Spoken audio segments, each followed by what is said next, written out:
সম্পূর্ণরূপে রাজনৈতিক স্বার্থ চরিতার্থের জন্য একটা নির্দিষ্ট কমিউনিটির মানুষকে দেখে দেওয়ার চেষ্টা করছে, তাদেরকে দূরে সরিয়ে দেওয়ার চেষ্টা করছে। পৃথিবী ঊর্ধ্বে গিয়ে সে হিন্দু বেশি হতে পারে, মুসলিম বেশি হতে পারে, খ্রিস্টানও বেশি হতে পারে, যে কেউ হতে পারে, তাদেরকে ইনক্লুড করা হোক। একটা অ্যামেন্ডমেন্ট নিয়ে এসেছে ওবিসির ওপরে, যেখানে রাজ্য সরকার সম্পূর্ণরূপে রাজনৈতিক স্বার্থ চরিতার্থের জন্য একটা নির্দিষ্ট কমিউনিটির মানুষকে দেখে দেওয়ার চেষ্টা করছে, তাদেরকে দূরে সরিয়ে দেওয়ার চেষ্টা করছে। এই বিলের বিরোধিতা করেছি। সংসদীয় রীতিনীতি অনুযায়ী ভোটাভুটির একটা অপশান থাকে। আমি ওখানে ডিভিশন চেয়েছি, ভোটাভুটি চেয়েছি। সেই ভোটাভুটিতে আমরা দেখলাম অদ্ভুতভাবে তৃণমূলের একটা অংশ ভোটাভুটিতে অংশগ্রহণ না করে তারা ওয়াকআউট করলেন। আমরা এই বিলের বিরুদ্ধে ভোট দিয়েছি। এই বিলকে প্রত্যাহার করা, এই অ্যামেন্ডমেন্টকে প্রত্যাহারের কথা বলছি। আপনি কি চাইছেন? তো আমাদের অবস্থান clear. West Bengal commission for backward classes যে আইন 1993 আছে, সেই আইনকে মান্যতা দিয়ে সার্ভে করে সায়েন্টিফিক ওয়েতে জাত ধর্ম বর্ণ ঊর্ধ্বে গিয়ে সে হিন্দুও বেশি হতে পারে, মুসলিম বেশি হতে পারে, খ্রিস্টানও বেশি হতে পারে, যে কেউ হতে পারে, তাদেরকে ইনক্লুড করা হোক। তা না করে তড়িঘড়ি অলরেডি যেটা সুপ্রিম কোর্টে মামলা চলছে, এখনও শেষ হয়নি, এখানে অ্যামেন্ডমেন্ট নিয়ে এসে তাদেরকে বার করে দেওয়ারটা কোনো একটা জায়গায় চক্রান্ত বলে আমরা দেখছি।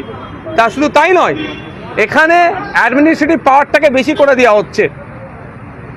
বেশ কিছু বিষয়ে অমিট করা হয়েছে সেকশনকে, শিডিউল 1 and 3কে অমিট করে দেওয়া হচ্ছে। এই 1 and 3কে অমিট করে দিলে যে এই শিডিউলের মধ্যে কারা আছে, কারা কোনো জাতিগোষ্ঠী আছে, সেইগুলোকে তার চিহ্নিত করা হতো, এই শিডিউলের আন্ডারে ছিল। সেগুলোকে করে দেওয়া মানেই এটাই যে আগামী দিনে আইনি চ্যালেঞ্জ করতে গেলে সেই জায়গাটাও দুর্বল করা হচ্ছে। এই সমগ্র বিষয়টা নিয়ে দীর্ঘ আলোচনার বিষয়, আমরা অপোজ করেছি। শুধু তাই নয়, আমি আমাদের অল ইন্ডিয়া সেকুলার ফ্রন্ট পার্টির পক্ষ থেকে আমরা ডিভিশন চেয়েছি। সেই ডিভিশনে মোট 17টা ভোট মানে এই বিলের বিপক্ষে পড়েছে। তার মধ্যে মমতাপন্থী যে তৃণমূল এখন আছে তাদের কিছু ভোট পড়েছে, আমার সাথে ভোট দিয়েছে। আমার পাশে ছিলেন ডোমকলের বিধায়ক মোস্তাফিজুর রানাদা সিপিআইএমের, কংগ্রেসের 2 জন বিধায়ক, তিনি আমাদের এই বিলের বিপক্ষে ভোট দিয়েছেন, জুলফিকার দা আর মোতাব শেখ সাহেব।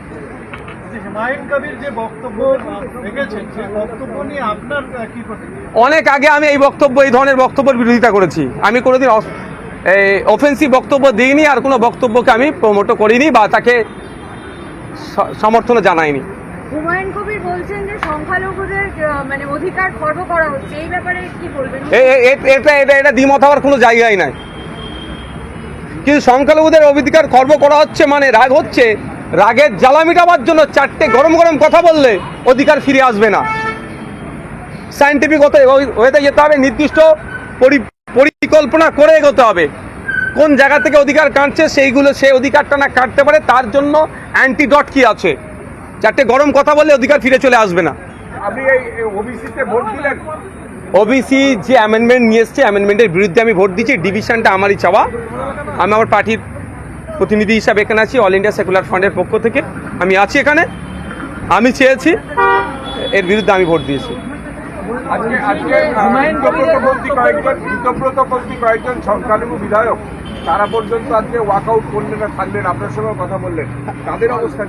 তারা অবস্থান আপনারা তাদেরকে জানলে জিজ্ঞাসা করবেন। এটা তো ওয়াকআউট করেনি, তবে অনেকে অ্যাবসেন্ট ছিলেন, ভোট দান থেকে বিরতও ছিলেন। এটাও পাবলিক ডোমিনে ডিসক্লোজ করা দরকার।